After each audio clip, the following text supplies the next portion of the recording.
Stroke is second among the top causes of death around the world. It is also the um, leading cause of disability. Today on Sound Health, we are taking a look at how to prevent and manage this condition. Good evening. Welcome to the program. I am Olasunbo Budukwe. The conversation begins after this break. Please stay tuned. You know this moment. Well, forget all that. Get out on that skateboard from 10 years ago. Break out that lucky bat. Do that. Do it badly, do it awkwardly. Do it your own way. The point is, get moving. For you and your health. Yeah, that'll do it.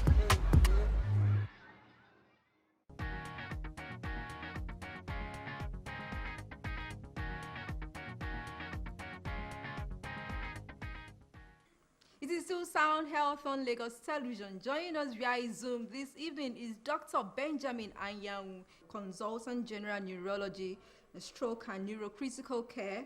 He is also the Executive Medical Director, Regions Medical Care in Owerri. Thanks for joining us, Dr. Anyanwu. Yeah, good evening. Thank you for having me. Stroke is second among the top causes of death around the world, and many people still don't know about it. Can you tell us what causes stroke and what exactly is stroke? Well, let me just be very clear. Like any other disease that we know about, for instance, malaria, we know what causes stroke. We know what leads to it. We also understand what happens when you have a stroke, how to prevent it and how to treat it. In a nutshell, stroke is as a result of abrupt cessation of blood supply to a part of the brain. By that I mean when a part of the brain ceases to receive blood supply. There are basically two types. Either there's a blood clot that blocks the blood vessel in the brain, or one of the blood vessels in the brain ruptures, leading to blood and bleeding in the brain and resulting to lack of blood supply to a particular part of the brain. When that happens, we say a stroke has occurred. Okay, that's complex to a layman, if I must say. And why do that happen? Why do we experience blood clots in our brain? Why do we experience seizure of some certain things like blood in our brain or blood vessels? Okay, I can explain it to every layman. For instance, if you take a tight rope and tie on your wrist, very tight rope, you notice that after a few seconds and minutes, the hand, the fingers may not be able to move. This is because there's no longer blood flowing to those fingers. Tie that rope at your hand. Every part of the human body requires blood and requires oxygen. The tubes that carry it to any part of the human body are called blood vessels. The ones that take it to that part of the human body are called arteries. The one that drain the blood away after they have supplied and the tissue has taken the oxygen are called veins. So if for some reason there is no blood flow through the arteries to a particular part of the human body, after some time, he will die. That's exactly what occurs in the human brain. We supply blood to the human brain to make it function through arteries. If for some reason there's blockage of those arteries, this time you're not tying anything on the arteries, there will not be any blood supply to that part of the brain. And we say a stroke has occurred. Now I want you to understand that the human brain, look at it as like a big blackboard, divided into several hundreds and thousands of sections. Each of those sections perform a specific function. For instance, there's a part of the human brain that controls my ability to talk. There's a part that controls my ability to see you. There's a part that controls my ability to move my hands or legs. If there's no blood supply to those parts or all of those parts, I would lose function in those spots, just like when you tie that rope in my hand. And that will be the symptom of a stroke. Now, in terms of what causes you to lose function in those areas, like I said earlier on, if you have a blood clot that forms within your body and blocks any of those tubes, any of those arteries, it will cause a stroke, a type of stroke we call ischemic stroke or non-bleeding stroke. And if, on the other hand, any of those arteries or tubes blow open, there won't be blood supply to the part of the brain that are supplying. It's almost like you have a pipe that you're using to water your garden, and something cuts off that pipe. Maybe somebody steps on it. Consider that to be like a blood clot. It's not going to flow. If also, on the other hand, somebody uses a knife and cuts it, it will start pouring out before the area in your garden you want to supply that water. And the area you want to supply will not receive water, and the grass in that side will die. That's exactly how stroke occurs. Hopefully we can go to the risk factors of what leads to this blood clot or the blood vessel busting open. Okay, Dr. Anyanwu, thanks for that explanation. Who is at risk? Let's look at what are the risk factors now.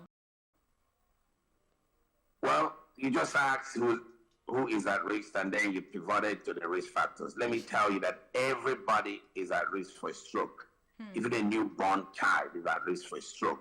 Wow. Stroke tends to occur the older we become, in our 60s and 70s.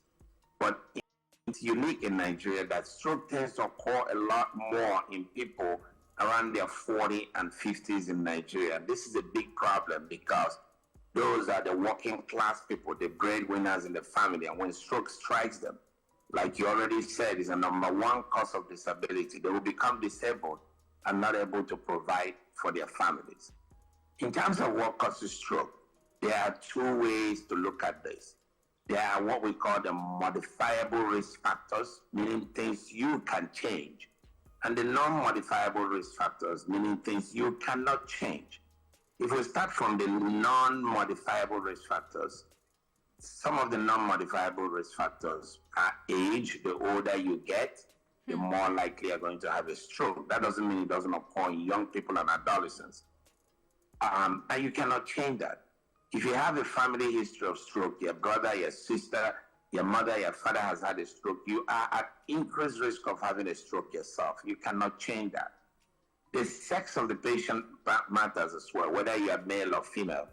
In Nigeria, we don't have a whole lot of data to say more males are affected or more females that are affected, but we know that certain types of stroke occur mainly in males than in females, like the hemorrhagic stroke, the blood bursting in the brain, tend to occur more in males in Nigeria for a variety of factors. On the other hand, the modifiable risk factors, these are things you can do something about, include smoking. You can stop smoking. Drinking of excessive alcohol, you can stop drinking excessive alcohol. Sedentary lifestyle, you're not moving around, you're basically in bed every day watching TV, not doing anything. You can exercise and improve your chances of, reduce your chances of having a stroke. Diabetes, blood sugar being up. You can treat that by visiting your doctor, getting a diagnosis, and getting treatment. High blood pressure or hypertension. Again, visiting your doctor will reveal that a lot of us walking around have untreated high blood pressure, and this can be fixed very, very easily if you meet with your doctor with medications or lifestyle changes, including exercise and diet. Talking about diet, the things we eat, people who eat a lot of fatty food, a lot of fried food, they increase their chances of increasing their cholesterol in the body. And when the bad cholesterol is high, what we call low density lipoproteins or LDL, it increases your risk of having a stroke. These and many more, including heart disease, are the things that cause stroke, and we classify them as modifiable, meaning that if we really work on it, visit our doctors, take care, exercise, we can reduce those things that cause strokes that are called modifiable risk factors. Oftentimes we hear high blood pressure. Most people also live with low blood pressure. Is anyone living with low blood pressure at risk of stroke?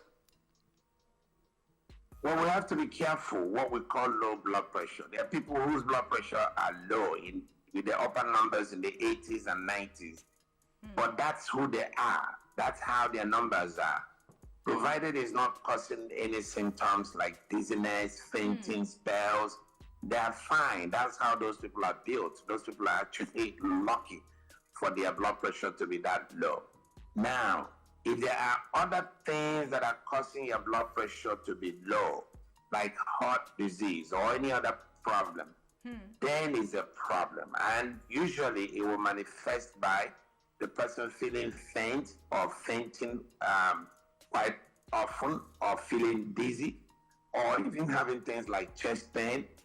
Those things will suggest that it is probably from a heart disease. So if your blood pressure is low, just like if it's high, it's important for you to visit a doctor. The doctor will be able to tell you whether this blood pressure is dangerously low or whether this is just what we call your low normal. It means it's low, but it's normal for you. And the doctor should also be able to tell you what is causing this and try to fix it.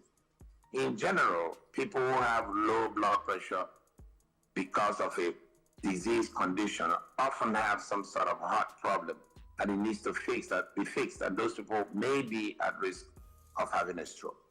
All right. What is the difference between a partial and full stroke? Well, I trained in the United States. I'm sure you're aware of it. Yes. And trained in stroke, and was a chairman of one of the largest stroke programs in America, the B.E.F.A.S.T Comprehensive Stroke Program, before I came back to Nigeria about 3-4 years ago. And it's only when I came back to Nigeria I started hearing this term of partial stroke and full stroke.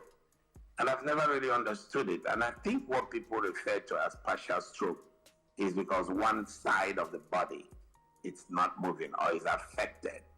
They call that partial because it's not the whole side, it's not both sides. Well, in real terms, there's nothing called partial stroke. A stroke is a stroke. There's nothing called complete stroke. A stroke is a stroke. And the way Nigerians describe partial stroke is one side is dead or one side is not working very well. So they call it partial. But a stroke is a stroke. And it's important to understand that because even when one side only is affected, it can lead to severe disability. You might not be able to walk. You might not be able to talk.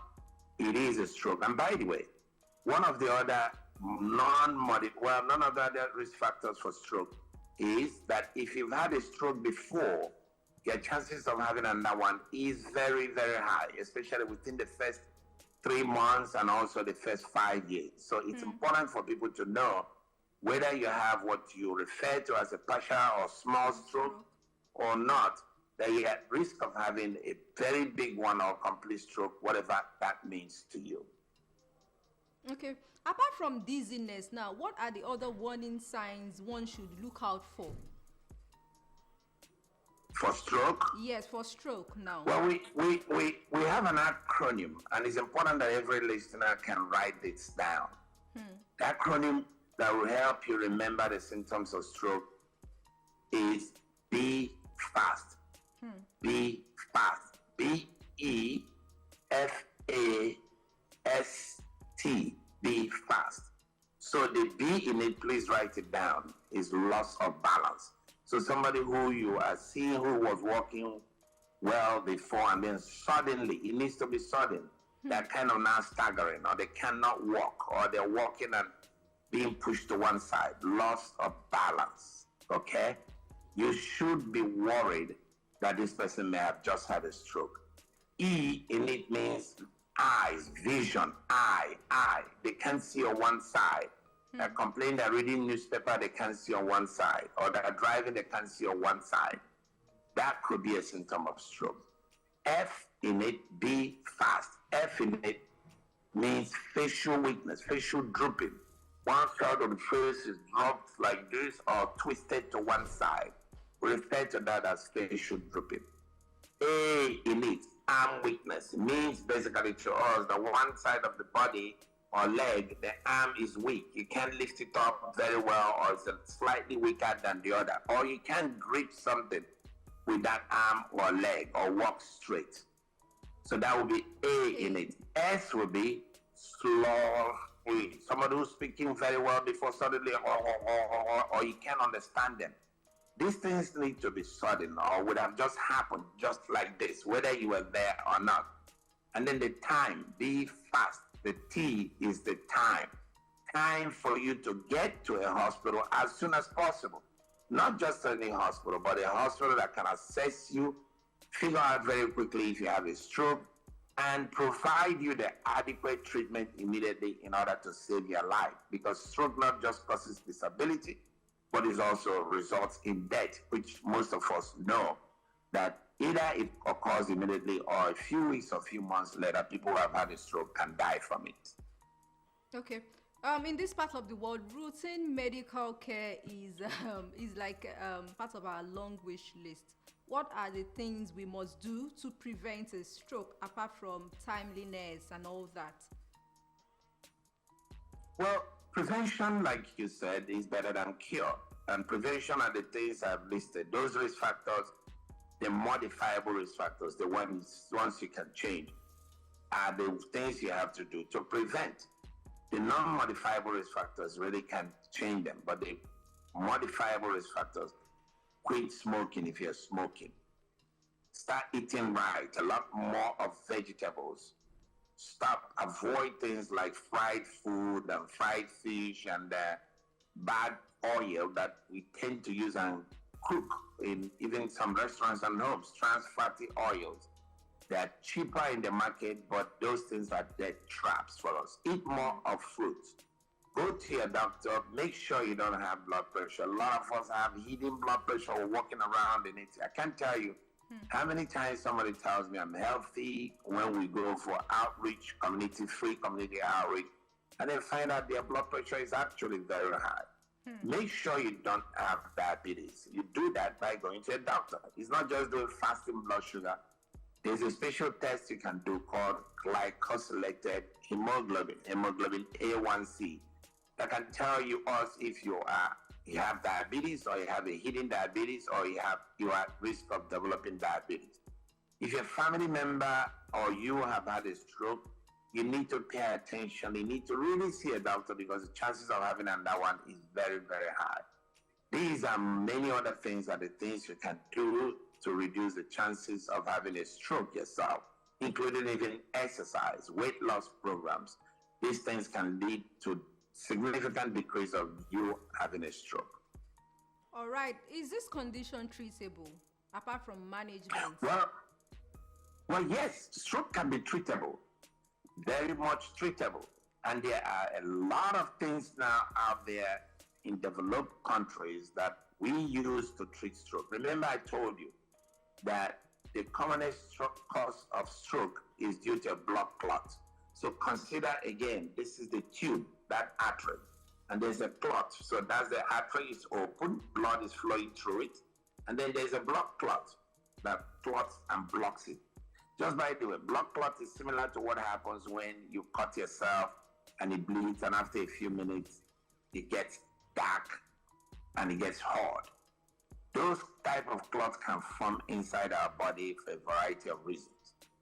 Therefore, when they form inside and clot and block blood flow, we can give clot busters. These are drugs that dissolve those clots. And when they dissolve those clots, the person, it's dramatic. There's restoration of blood flow to that part of the brain, and the person starts talking again, starts walking again. It's dramatic.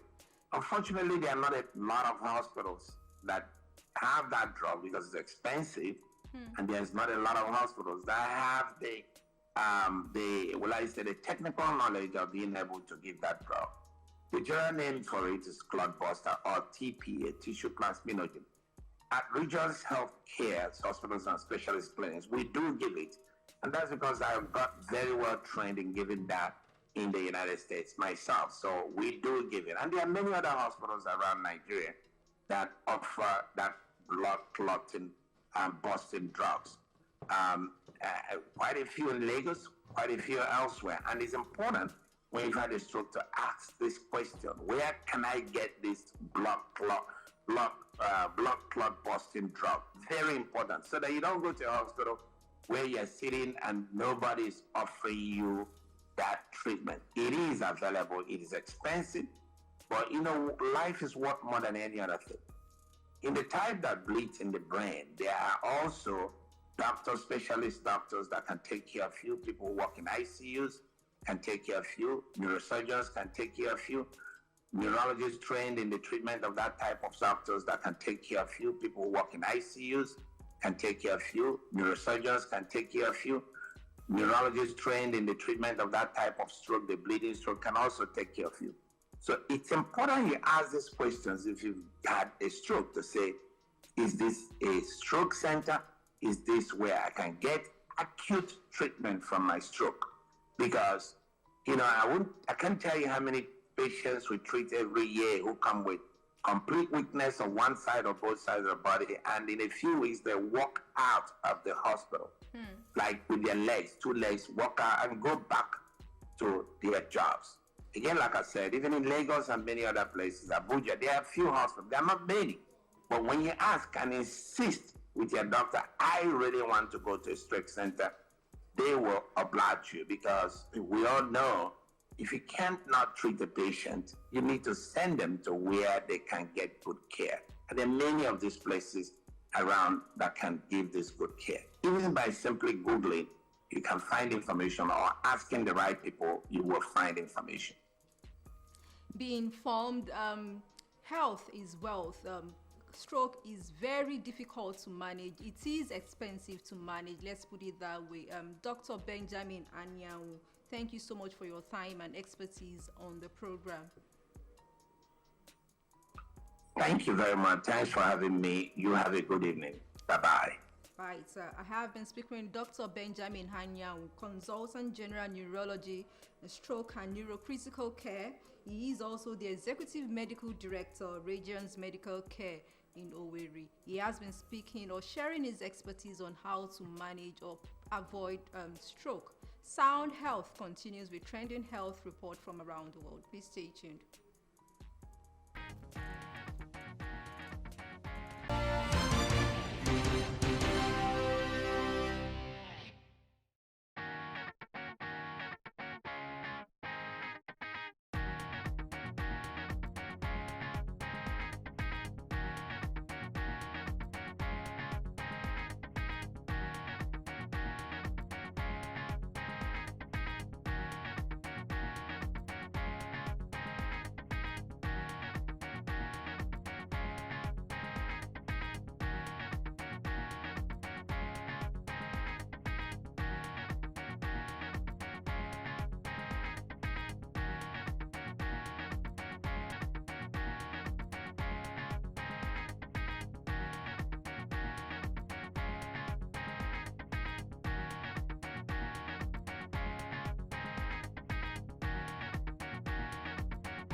It is still Sound Health on Lagos Television. We now take a look at how to prevent and manage breast cancer. Please stay tuned.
right, this is where we say thank you on today's episode of Sound Health. Be informed, be fast, check for your balance, look out for your balance, changes in your eye, check out if you're slurry in your speech, reach out to your doctor or healthcare provider early enough to beat stroke. Stroke is preventable. For comments and inquiries, please send SMS to 0035826603 or follow us on social media at LTV Social, #Sound Health.